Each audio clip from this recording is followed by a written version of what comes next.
Hello, boys and girls. This is Ms. Moreno. Welcome to Eureka Math, Module 2, Lesson 4. Today's topic, interpreting and computing division of fraction by fraction, and we'll be using more models. Learning target. I will use fraction by fraction and area models to divide fraction by fractions with different denominators.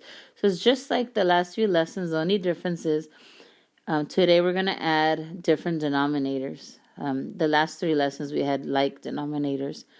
And I know how to make connections between visual models and multiplications of fractions. So the opening exercise, we're just reviewing equivalent fractions because you do need to find equivalent fractions and lowest common multiples in order for you to have find like denominators. If I start with 2/3 and I need to find an equivalent fraction, I know that 4/6 is equivalent to 2/3, and I'm going to show you why. Let's say that in my classroom, for every 2 boys, there are 3 girls. Now, if I want to keep adding, I need to stay consistent, right? I need to add another 2/3, 2 boys to 3 girls. And if you add them all up, so right now we have 4 boys and 6 girls. And if I keep going, I am now at 6/9. And you keep going, I'm at 8/12. So I just provided 3 equivalent fractions for the fraction 2/3. Now let's look at letter B. And again, I'm keeping this simple right now. Let's look at 10/12. I'm just going to keep it simple and increase by 10, right? Keep adding 10/12 each time. So I would get 20/24, 30/36, and 40/48. Okay, now let's get into example 1. Molly has 1 3/8 cups of strawberries. She needs 3/8 cup of strawberries to make 1 batch of muffins. How many batches can Molly make? And we need to use a model. So this one's a little bit easier because the denominators are the same here. But I do have a mixed number. That means I need 1 whole and 3/8, right? 1 3/8. So I'm going to start by drawing a tape diagram. And here I'm counting that as 2 wholes. And I know to partition, because my denominator is 8, I want to partition each one of these units into 8 equal parts. And I need to show 1 whole, which 1 whole is 8 out of 8, right here. So I'm going to shade in 8. And 3/8. So that makes 1 3/8. Now I need to find how many 3/8, how many groups of 3/8 can I make out of 1 3/8. So each unit has a value of 1/8. And I'm grouping every 3.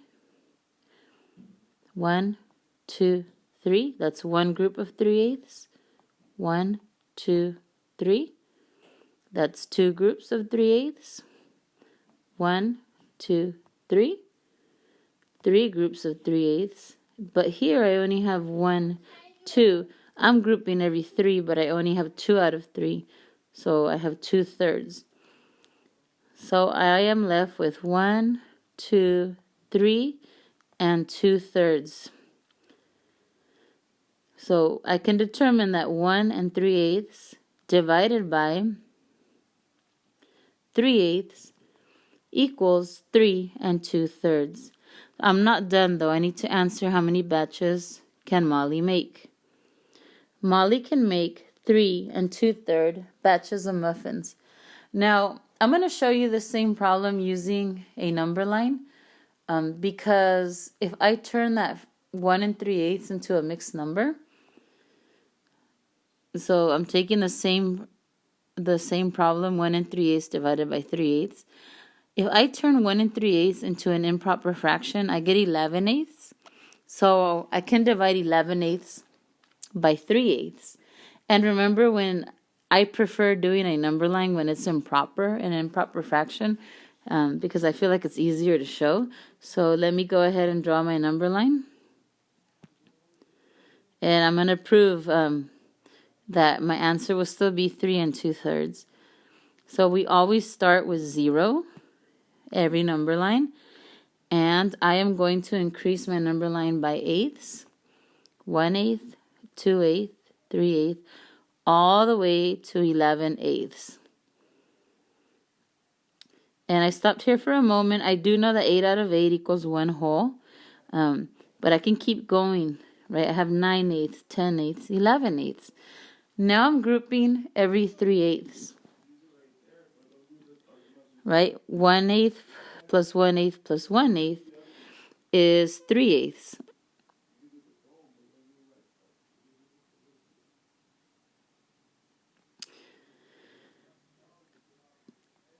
And then again, I keep grouping 1/8 plus 1/8 plus 1/8. That's another group of 3/8.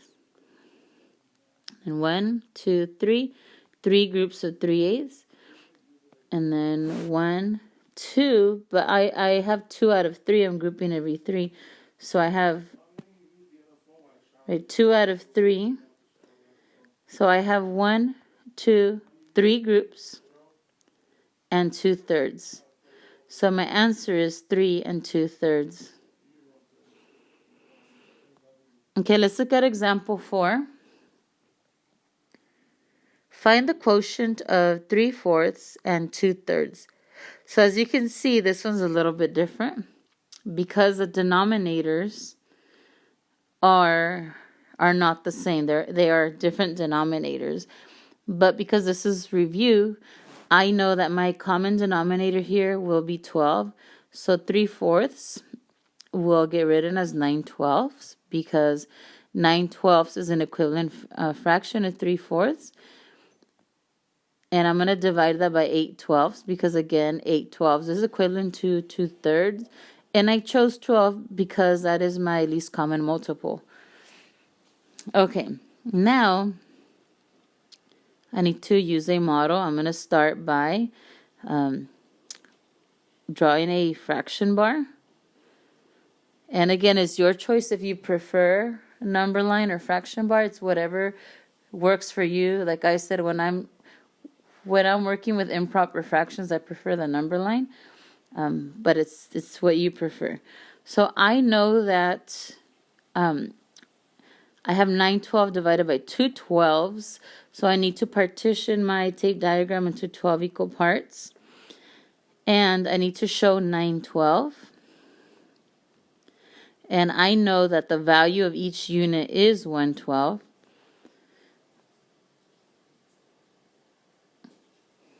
Because it's 12 equal parts, so each part is 1/12.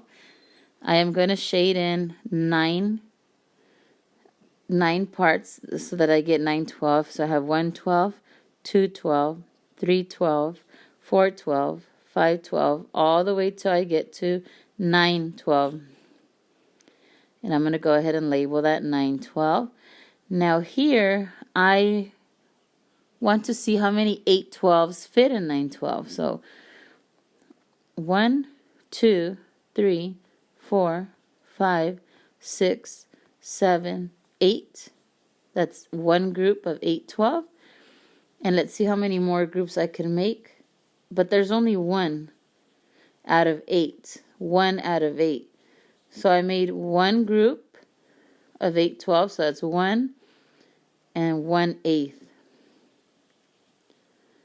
Right? Because I made one group of 8/12s. But when I try to make a second group, I only had 1 out of 8. So my answer is 1 and 1/8. So I can determine that 9/12 divided by 8/12 equals 1 and 1/8. And I'm going to go ahead and just do exercise 1. And I want you to do the rest on your own. So this one has 2 parts. First, you can see that it's an improper fraction. So you know I am going to use a number line. Second, the denominators are different. So I need to find common denominators. So the denominator that I'm going to use is 4 because the lowest common multiple of 2 and 4 is 4. So 612, instead of 612, I'm going to use the equivalent fraction of 12 fourths. And because I'm going to keep it in fourths, I don't need to change the second fraction because my lowest common multiple is 4, so I can leave it at 4. Now, I'm going to draw my number line, and we always start with 0, and I'm going to increase by fourths, 1/4, 2/4, 3/4, 4/4, and again, I know that's a whole number, but I'm going to keep going all the way till I get to 12 fourths. Now, I want to see how many 3/4, how many groups of 3/4 can I put in 12 fourths? So let's group them. 1, 2, 3. That's one group of 3/4. 1, 2, 3. That's two groups of 3/4. 1, 2, 3. Three groups of 3/4. And 1, 2, 3. Four groups of 3/4. So 1, 2, 3, 4. There are 4 groups of 3/4. So I can determine that 6 over 2 divided by 3/4 is 4. And that also means that 12/4 divided by 3/4 equals 4. So go ahead and do exercises 2 through 4 on your own, and we will go over that in the live classroom.